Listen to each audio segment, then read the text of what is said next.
Hey, this is Rocket Brain Surgeon. Today we're taking a look at the T20. We're going to follow Garbat around a bit on the map Airfield. The T20 is a Tier 7 U.S. medium tank characterized by good mobility, a very workable gun, and not too terribly much in the way of protection. Already we're seeing something interesting that not a lot of people know about yet. You can actually shoot and damage through cover. In previous patches, when your shell hit a wall, it would simply kill the wall or that section of the wall and you would deal no damage. However, in the current patch, you can shoot through the wall. It will destroy the wall and damage the tank behind it, as we saw right there. A lot of people are still holding their shots as if walls are a shell-eating monster. Let them fly. The T20 is very typical of the US medium line, where it's going to be a solid performer in all areas, but not really a standout except in one area, gun depression. The turret face isn't going to be nearly as tough as something like a T-34-1. However, that excellent gun depression is going to allow you to hide a large portion of the tank in many situations. In other areas, it's not going to be the most mobile tank in tier, it's not going to have the largest alpha in tier, or the best camo in tier, but the overall package makes it effective in a lot of different situations. The solid mobility and excellent gun depression allow the T20 to play very well as an active scout. And the 240 alpha damage allows the T20 to play in a peekaboom role and make up for the relatively poor damage per minute. Since it's a Tier 7 battle, Garbat decided to forego less of a scout role as on the FGH lines and into the hills on the D and E lines, where that 240 alpha is going to be a bit more useful in a peekaboom role. The enemy team sent 4 tanks to the A and B line. I don't mind 1 tank over there as it can be incredibly annoying, but 4 is definitely too many.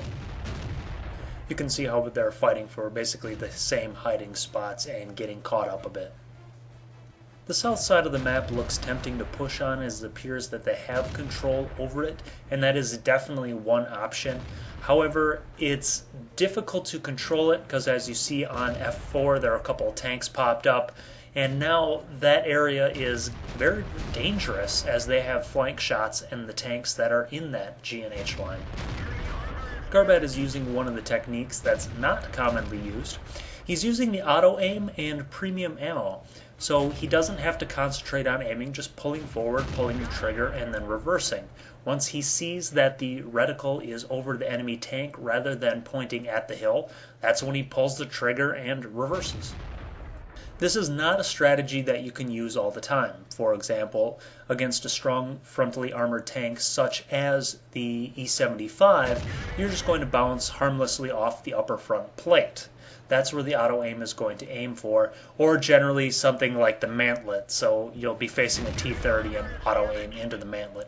But the tanks in front of him were a KV-1S, an M6, and a Churchill, and the premium round on the T20 has a significant amount of penetration, 240-ish I believe, and will go right through those.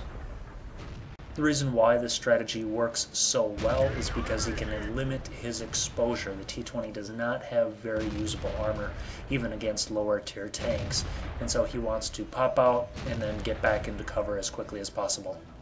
The T20 uniquely helps this plan as it has a very good APCR round and decent snapshotting capabilities and low-end acceleration. We're going to see the auto-aim plan go a little bit awry. So like I said before, sometimes the auto-aim is just going to put it into a tank's mantlet, and this is what's going to happen with the Churchill. He's going to auto-aim on the tank and pull the trigger, and the Churchill has some very tough parts of armor around the turret and mantlet, and you saw the shot bounce right there.